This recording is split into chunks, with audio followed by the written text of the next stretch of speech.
La Russie envahit l'Ukraine. En tant que président du Conseil de sécurité de l'ONU, la Russie doit-elle être mise à la porte?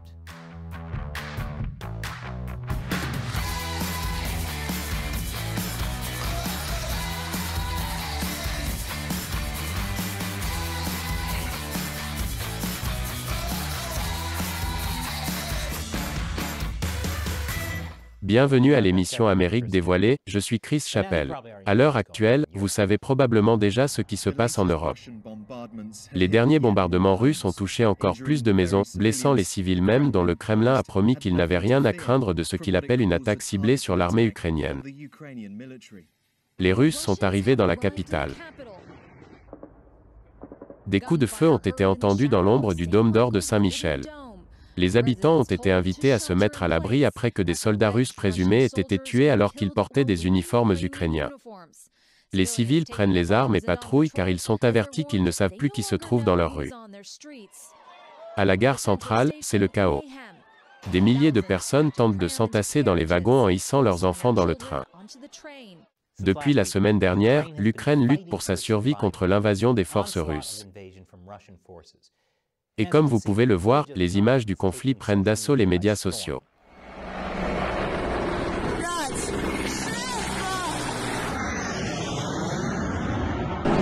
Уже штук 20 пролетіло.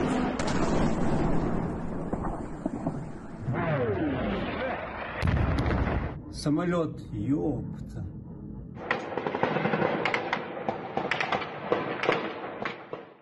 Les mèmes sont devenus un nouveau front dans la guerre de l'information. Les gens ont partagé des histoires incroyables de résistance ukrainienne, comme cette personne qui s'est dressée devant l'avancée des chars russes. Ou cette femme ukrainienne qui a affronté les soldats russes avec des graines de tournesol. Qu'est-ce que vous faites sur notre terre avec tous ces fusils? Prenez ces graines et mettez-les dans vos poches pour qu'au moins des tournesols poussent quand vous vous coucherez tous ici. Si le dirigeant russe Vladimir Poutine s'attendait à ce que l'Ukraine soit un jeu d'enfant, il s'est lourdement trompé. Bien qu'à certains égards, l'erreur de calcul de Poutine soit compréhensible. Après tout, en 2014, l'armée ukrainienne a subi une défaite catastrophique contre les séparatistes soutenus par la Russie et les forces militaires russes. À l'époque, l'armée ukrainienne était chroniquement sous-financée. Elle avait d'énormes problèmes de corruption, d'équipements obsolètes ou non fonctionnels, et même d'obtention de carburant pour les véhicules militaires. C'était si grave que les enfants ukrainiens organisaient des ventes de gâteaux pour récolter de l'argent pour les troupes. Oui, si vous financez votre armée de la même manière que j'ai financé mon voyage scolaire à 6 drapeaux, c'est mauvais signe. Et même si l'Ukraine a renforcé son armée depuis 2014, ils sont toujours surpassés par la Russie. Donc, Poutine ne pensait pas que l'armée ukrainienne était une grande menace. Mais ce n'est pas le seul problème. Poutine a également réussi toutes les actions militaires qu'il a lancées.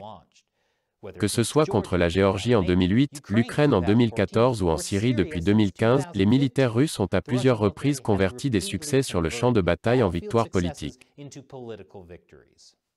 Poutine s'en est tiré à chaque fois auparavant, alors pourquoi serait-ce différent maintenant? D'autant plus que le président actuel de l'Ukraine était autrefois la voix de l'ours Paddington. Mais il s'avère que Paddington n'est pas aussi doux et moelleux que dans nos souvenirs. Après l'invasion de la Russie, le président Zelensky a refusé d'évacuer l'Ukraine en déclarant « J'ai besoin de munitions, pas d'un tour en voiture ». Mais bien que cela ressemble à une phrase tirée d'un film d'action, ce n'est pas un film d'action. Il y a une réelle souffrance humaine ici. Au moment de cet enregistrement, la Russie a commencé à bombarder la deuxième plus grande ville d'Ukraine. Les réfugiés ukrainiens affluent en Hongrie, en Slovaquie et en Pologne. Et une grande partie du monde dénonce l'agression de la Russie, y compris les civils et les célébrités russes. Non à la guerre. Non à la guerre. Non à la guerre. Vous savez que les choses sont devenues hors de contrôle quand même les talibans appellent la Russie à faire preuve de retenue et à résoudre les choses pacifiquement. Ouais. Les talibans. L'invasion a eu lieu sous le couvert de ce que Poutine a appelé une « opération militaire spéciale » visant à démilitariser et à dénazifier l'Ukraine. Ok, est-ce qu'on peut s'accorder sur le fait qu'appeler des gens des nazis c'est sérieusement dépasser les bornes à ce stade? Le plus drôle, c'est que l'invasion de l'Ukraine par la Russie s'est produite au moment même où le Conseil de sécurité des Nations Unies tenait une réunion d'urgence pour tenter de dissuader la Russie d'envoyer des troupes en premier lieu. Oh, celui qui est en charge du Conseil de sécurité de l'ONU doit être plutôt incompétent. Qu'est-ce que Séchelet? Le président du Conseil de sécurité de l'ONU quand la Russie a envahi l'Ukraine était la Russie. Peut-être qu'on devrait plutôt les appeler le Conseil d'insécurité. Le Conseil de sécurité de l'ONU est l'organisation la plus puissante au sein de l'ONU. Il a la responsabilité principale du maintien de la paix et de la sécurité internationale. Son travail consiste à identifier les actes d'agression et à essayer d'aider les pays à résoudre les problèmes de manière pacifique. Toutefois, le Conseil de sécurité peut également imposer des sanctions et autoriser le recours à la force pour maintenir ou rétablir la paix et la sécurité internationale. Le Conseil de sécurité est composé de 15 sièges. 10 sièges sont réservés aux pays membres de l'ONU qui siègent au Conseil pour un mandat de 2 ans. 5 de ces sièges sont permanents. Les membres permanents sont les États-Unis, le Royaume-Uni, la France, la Russie et la Chine.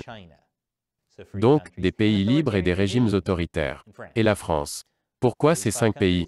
Ce sont les vainqueurs de la Seconde Guerre mondiale. Chaque membre permanent a le pouvoir d'opposer son veto à toute résolution que le Conseil de sécurité tente de faire passer. Inutile de dire que la Russie et la Chine s'assurent que l'ONU ne fait rien qui leur déplaise. Vous vous dites peut-être que c'est insensé.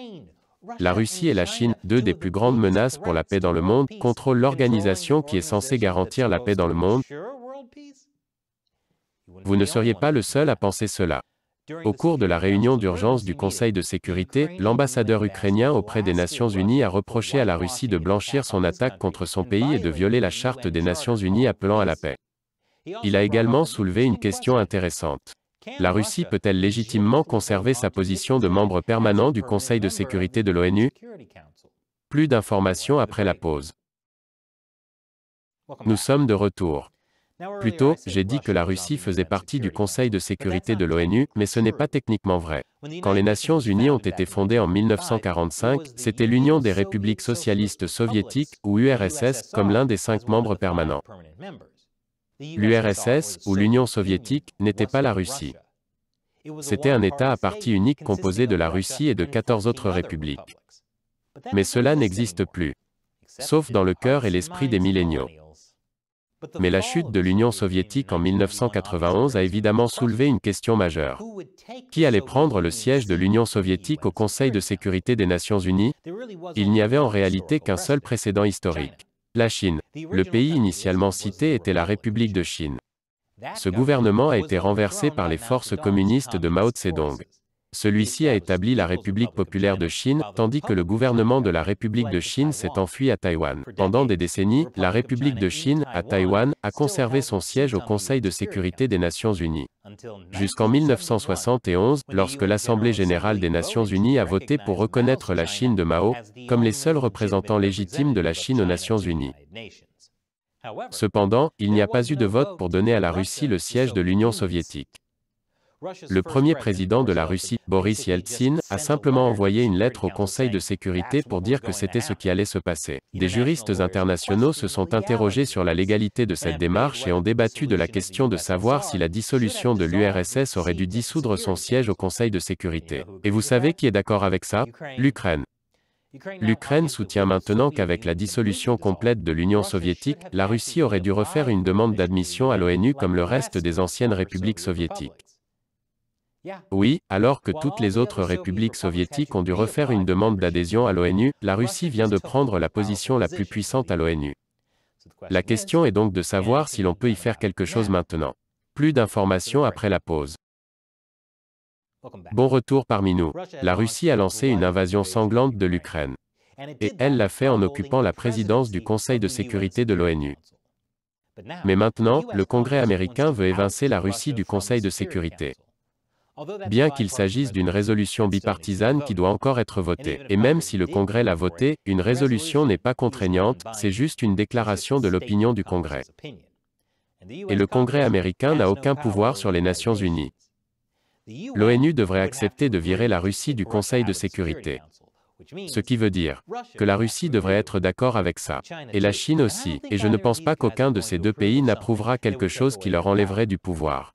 J'ai l'impression qu'il y a une faille quelque part. Il est déjà difficile d'obtenir de l'ONU qu'elle condamne officiellement la Russie. Une résolution du Conseil de sécurité de l'ONU contre l'invasion de l'Ukraine a déjà fait l'objet d'un veto de la part de la Russie. Quelle surprise!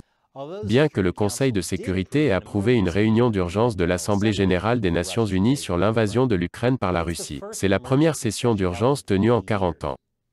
Bien sûr, la Russie a voté contre la réunion d'urgence, mais comme c'était un vote de procédure, ils n'ont pas pu mettre leur veto. Alors, oui à la bureaucratie technique de l'ONU? Alors, que peut faire l'Assemblée générale des Nations unies pour arrêter l'invasion de l'Ukraine par la Russie? Eh bien, ils peuvent voter une résolution. Une qui est similaire à celle à laquelle la Russie a opposé son veto au Conseil de sécurité. Mais comme personne n'a de veto à l'Assemblée générale, la Russie ne peut pas l'arrêter. Donc, cette résolution va probablement passer. Alors, que fera la résolution?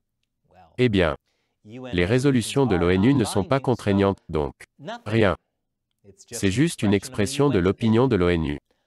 Mais, c'est toujours important selon les USA et leurs alliés. Même si elle est inapplicable, elle est censée montrer à la Russie que les autres pays désapprouvent son invasion de l'Ukraine. Il s'agit de montrer à la Russie qu'elle va être de plus en plus isolée politiquement dans le monde. Mais en raison de la position de la Russie à l'ONU, l'ONU ne peut qu'exprimer son opinion. Donc, cette opinion doit être soutenue par des actions en dehors de l'ONU, comme des sanctions de pays individuels qui auront un effet réel sur l'économie de la Russie. L'une des raisons pour lesquelles les précédentes opérations militaires de Poutine ont réussi est qu'il n'a jamais reçu de réponse efficace. Bien sûr, il y a eu quelques sanctions dans le passé, mais beaucoup de pays européens dépendent du pétrole russe. Ils ne voulaient donc pas aller trop loin. Personne ne traitait la Russie comme la Corée du Nord. Et maintenant, ça change. La question est de savoir si Poutine s'en souciera. Que pensez-vous de l'invasion de l'Ukraine par la Russie? La Russie est-elle sur le point de devenir un État paria? Laissez vos commentaires ci-dessous. Et si vous aimez cette émission, sachez que nous ne pourrions pas la réaliser sans le soutien direct de téléspectateurs comme vous. Visitez patreon.com/americauncovered et contribuez à hauteur d'$1 ou plus par épisode pour nous aider à maintenir l'émission. Cliquez sur le lien ci-dessous. Encore une fois, je suis Chris Chappell, merci d'avoir regardé Amérique dévoilée.